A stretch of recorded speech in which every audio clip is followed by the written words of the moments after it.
Welcome back to Cups of Joe's Physical Therapy. I'm Joe Gambino. And I'm Joe Lavaca.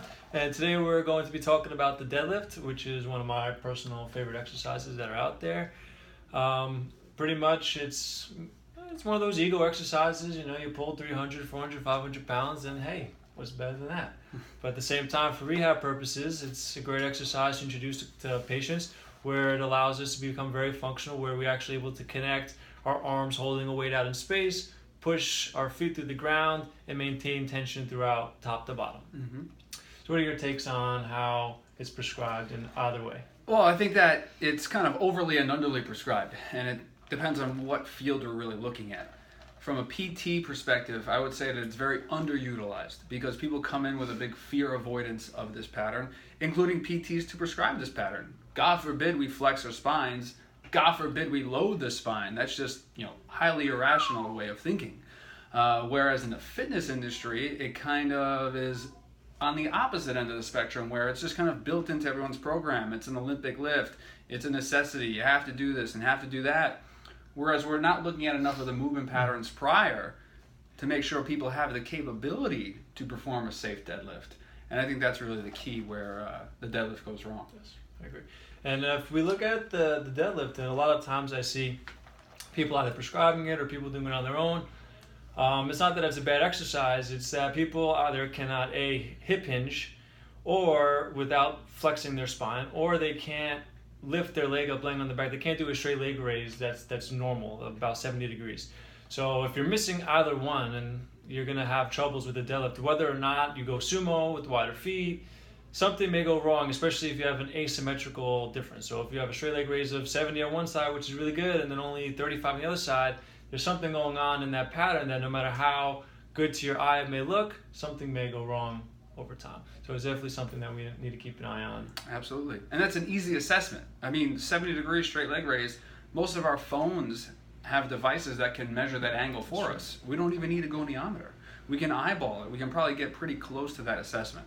Another really super easy assessment is people can they just perform a toe touch? Yeah. Do they have the necessary posterior chain mobility to perform just basic functional movement first? So my personal screen for deadlift is straight leg raise, as Joe mentioned, and can you toe touch? Because if you can't get down to touch your toes without any weight in there, how can we expect you to lift 200-300 pounds of pressure off the floor in the opposite direction? Mm-hmm. It just wouldn't make much sense.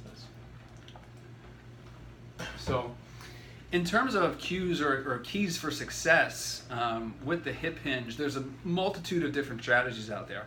One of the ones I just wanted to quickly show you guys was one that actually came from Mark Chang, his rehab medicine course, which is phenomenal. He talked about the skin fold assessment. And essentially, if you allow me to show you, it involves grabbing onto the lower part of skin in your back, okay? And then as you go down, Turn to the camera. as you go down, you should be able to immediately feel if and when you lose that skin fold, okay? And that's going to give you that instant feedback of if you're rounding out the spine and if you're hinging properly. And Joe, you made a good point before when we started recording, is as far down as you can get, if that's not the height of the bar, well then stop right there. You're not in a good position, right? Or maybe raise the ground up. Get that weight on a few platforms to bring it up to you. And that's a good modification for the deadlift that I've done with people and patients as well. And I think the last thing to kind of touch on is if you besides the skin fold, you could even just use a broomstick, a dowel rod, and just put it across your back. And if you just keep 3 points of contact in mind, it's going to be the back of your head, the upper back over here, and your tailbone. If you can maintain all 3 points of contact as you're hinging, as you're deadlifting, or whatever it may be, you should have the prerequisite mobility to get down, grab the bar, and safely lift. And then it just becomes, can you safely load, Right. if you're not going too heavy too quickly. Right.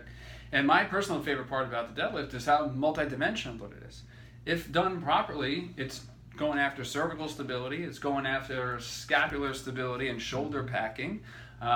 You throw one leg involved, now you have an anti-rotation core exercise. So, really, you can take it a lot of different ways and really think about it with a lot of different patients, including even runners in that instance.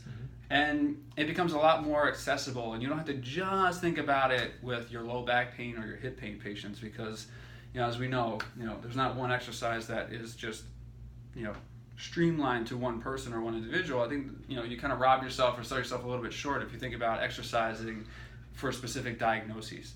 And, that's why we're so passionate about the squat and the deadlift, and that's why we needed to get it off our chest, right? Episode 1 and 2. Yeah. Exactly. Big stuff. And I do think it does belong in everyone's program, but there's a time and a place and some prerequisites. So hopefully you guys all kind of get a gist of this. And if there's any questions, comments, concerns, please leave us some comments, subscribe to us, let us know how we're doing, if you like it. Until next time. Happy rehabbing, everyone.